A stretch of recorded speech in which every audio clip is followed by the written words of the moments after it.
Hello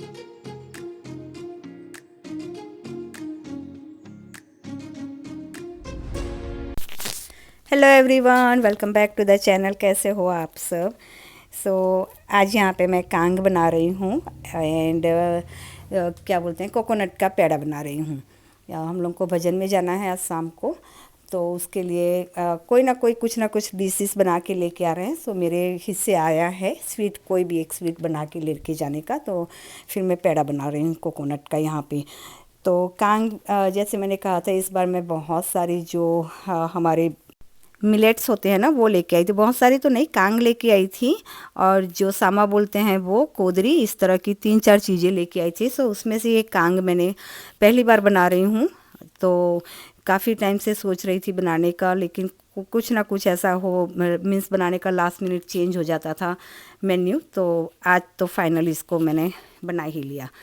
तो ये बहुत ही एकदम से बारीक बारीक इसके दाने होते हैं, और बहुत स्मूथ सिल्की टाइप के होते हैं। अगर हाथ में थोड़ा सा भी इधर उधर हो जाए ना तो पूरे बिखर जाते हैं। इतना स्मूथ इसका टेक्सचर होता है। जिनको पता है उनको तो, जिनको नहीं पता उनके लिए मैं बता रही हूँ, बहुत ही स्मूथ टेक्सचर होता है इसका।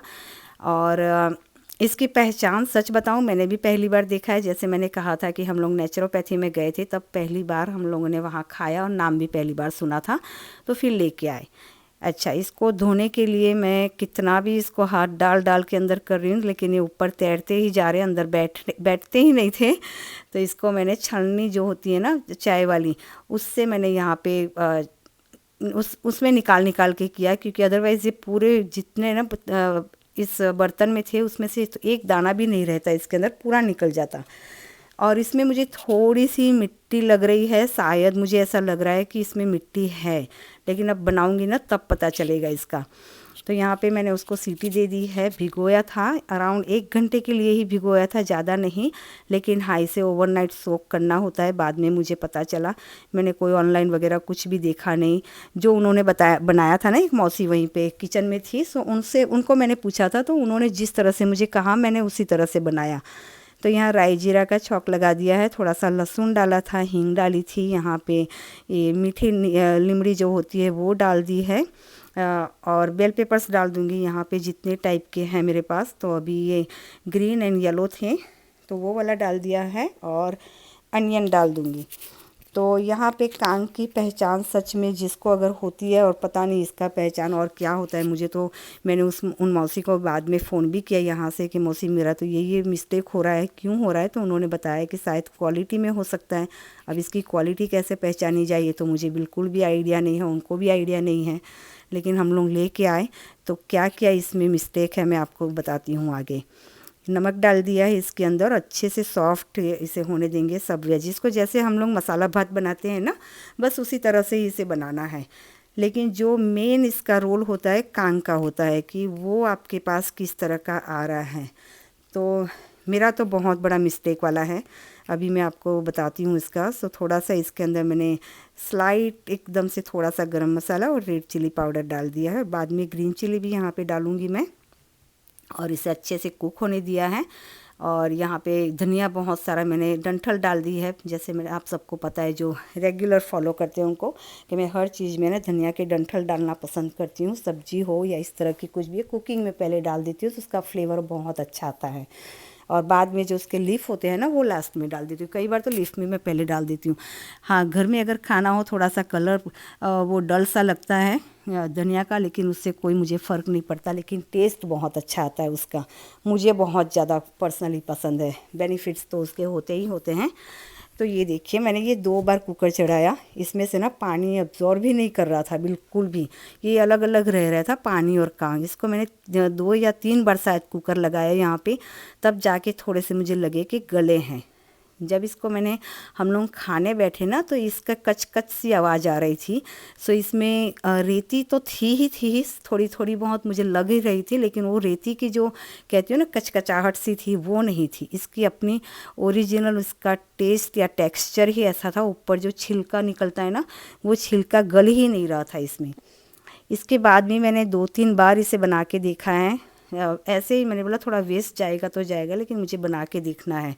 तो मैंने ओवरनाइट सोक करके भी इसको देखा, लेकिन इसकी कचकचाहट जो है ना वो नहीं जा रही है, किसी भी हाल में ये नहीं हो रहा है। मैंने 2-3 बार इसको भिगो के देखा, ओवरनाइट सब कुछ करके देखा। सो अब देखती हूँ इसका मैं क्या करूँगी आगे, जो भी होगा आप लोगों के साथ शेयर करूँगी। लेकिन मोस्ट लाइकली मुझे लग रहा है कि मेरा ये फेल है। ये कांग की जो रेसिपी है, या कांग अपने बाय इटसेल्फ ही फेल है, वो अच्छी क्वालिटी की नहीं आई है मेरे पास। हालांकि मैंने बहुत अच्छे दुकान से लिए, लेकिन फिर भी। तो चलिए बढ़ते हैं यहाँ कोकोनट पेड़ा के आगे। तो यहाँ पे मैंने 2 कप कोकोनट, डेसिकेटेड कोकोनट लिया है, एकदम बारीक बुरादा वाला आता है ना, वो वाला लिया है। और 2 कप यहाँ पे मिल्क लिया है। इसका मेज़रमेंट सच बताऊँ थोड़ा बहुत इधर उधर चल जाता है, दूध है कोकोनट पाउडर का। आप थोड़ा सा मिल्क इसमें ज़्यादा ले सकते हो। मैंने यहाँ 2 कप लिया, उसके बाद मैंने और 1 कप डाला, 3 कप टोटल लिया, क्योंकि दूध यहाँ वैसे भी पतला आता है ना। तो मुझे थोड़ा सा लगा कि और एक बार दूध जब उसमें दूध और कोकोनट अच्छे से कुक होता है ना, जितना ज़्यादा हो तो उसका एक क्रीमी टेक्सचर ज़्यादा आता है, जितना दूध ज़्यादा हो। तो आपके पास अगर मावा हो तो मावा भी डाल सकते हो, उसका तो और भी टेस्ट अच्छा आएगा। हमारे यहाँ दूध बहुत पतला आता है, हालांकि मैंने होल मिल्क लिया है, लेकिन फिर भी मेरे पास वो हाफ एंड हाफ था नहीं। नहीं तो अदरवाइज़ उसका भी अच्छा बनता है। लेकिन लास्ट मिनट वीकडेज़ में, मंडे का है ये, सो संडे नाइट को उनका फ़ोन आया कि इस तरह से ना, जो आचार्य श्री रविशंकर जी हैं ना, उनका बर्थडे था। तो सब ने डिसाइड किया कि उनका बर्थडे सेलिब्रेट करेंगे, कोई फॉलोअर होगा ना उनका, तो उस हिसाब से। लेकिन लास्ट मिनट का, और वीकडेज़ में सब वर्किंग होते हैं, तो सब एक एक प्लेट बना के कुछ ना कुछ लेके आने वाले थे वहाँ पे। तो मेरे भाग में ये स्वीट आया था कि आप स्वीट बना के ले आए। हालांकि सब ने मना किया था कि नहीं आप मत लेके आओ, लेकिन मैंने बोला नहीं, कुछ तो लेके आऊँगी ना, इतने सब लेके आ रहे हैं। तो मैं यहाँ पे इस हिसाब से लास्ट मिनट में जो भी मेरे पास अवेलेबल था घर में, मैंने उसी से फिर ये बना दिया। थोड़ा सा इसको अच्छे से मैंने दूध कुक किया, लगभग 1/4 कुक हो गया होगा ना, तब मैंने कोकोनट इसमें डाल दिया था और शुगर डाला इसके अंदर। शुगर मैंने 1 कप लिया था, 2 कप डेसिकेटेड कोकोनट था, तो 1 कप शुगर लिया है इसके अंदर, और 1 चम्मच इसमें घी भी डाला है। ये ऑप्शनल है, लेकिन इस तरह की मिठाई में जब घी डालते हैं तो एक अलग सी साइन भी इसमें आती है, और इसका टेक्सचर भी बहुत स्मूथ बन जाता है। और लास्ट में भी मैंने 1 चम्मच और घी इसमें डाला, तो 2 चम्मच इसमें घी गया है मेरा ऑल टुगेदर।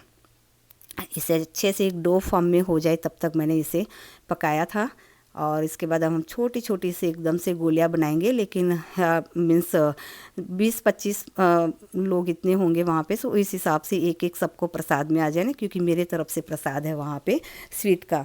प्रसाद में एक ही है, केक वगैरह कोई लाने वाला है, लेकिन स्वीट में यही है। तो सब एक एक लेना, तो भी छोटी छोटी इस हिसाब से मैंने गोलियाँ बनाई हैं। केसर मैंने भिगो के रख दिया था, आपने देखा होगा आगे गर्म दूध डाल करके। सो उसी केसर को मैंने यहाँ पे बीच में से वो पेड़ा बना दिया, और बीच में उंगली की मदद से ही उसे होल कर दिया। उसमें थोड़ी थोड़ी सी केसर वाला मिल्क यहाँ पे डाल दिया है मैंने, तो एक अच्छा सा इसमें कलर भी, लुक अच्छा सा आ जाए।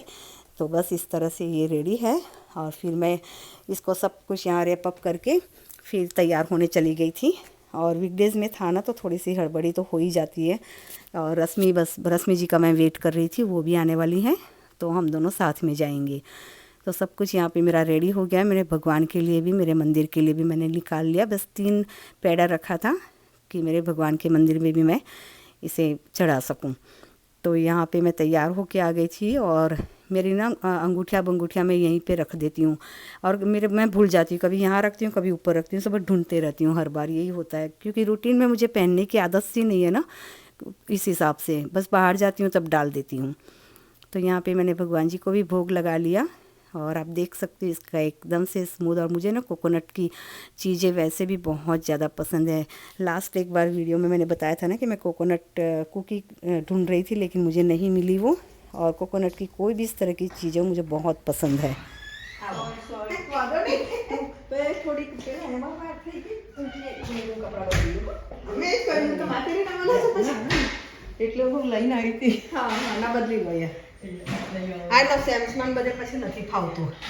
तो यहाँ पे रश्मि जी आ गई थी, उन्होंने कपड़ा चेंज किया। सैम्स में गई थी वो, तो वही है ना, इंडियन ड्रेस पहन के अमेरिकन स्टोर में जाना थोड़ा सा ऑकवर्ड फील होता है। तो उनका मुझे फ़ोन भी आया था कि तुम भी चलो, फिर वहीं से सीधा चलेंगे। मैंने बोला नहीं, अभी इतने सारे काम है ना, तो मैं फिर नहीं गई थी वहाँ। हम लोग आ गए यहाँ पे, जहाँ जिनके यहाँ अभी भजन रखा गया है वहाँ पे। और इनका घर बहुत ही खूबसूरत है। आउट से मैंने थोड़ा सा आपको दिखाया, बहुत ही अच्छा है। गणेश शरणं शरणं गणेश जी के स्तुति के साथ यहाँ पे भजन शुरू हुआ। बहुत सारा लाइक इतना तो नहीं, घंटा 1.5 घंटा था। वीकडेज था तो फिर अगले दिन सबको जाना भी था, होता है ना जॉब पे। और यहाँ पे सब खाने की तैयारियाँ हो रही हैं। जैसे मैंने कहा सब कोई बना के लेके आया था कुछ ना कुछ यहाँ। तो यहाँ टेबल बस लग गया है, डिनर की तैयारी हो रही है। साथ ही साथ यहाँ साइड में थोड़ी बहुत मस्ती हो रही है। इंडियन है, आई मीन्स गुजराती हैं, तो गरबा तो मस्ट है कहीं भी सिंपल भजन हो लेकिन भजन के साथ गरबा तो ज़रूरी ही होता है हम लोगों का। तो यहाँ बस टाइम था थोड़ा सा डिनर वगैरह का, तो थोड़ा सी मस्ती चल रही थी यहाँ पे। फिर यहाँ प्रसाद भी भोग लग गया था, केक भी काटा गया था यहाँ पे। 2 केक लेके आए थे। सो बस इसी के साथ इस ब्लॉग का एंड करती हूँ। पसंद आए तो लाइक कर देना। चलिए फिर मिलते हैं। Take care, bye bye.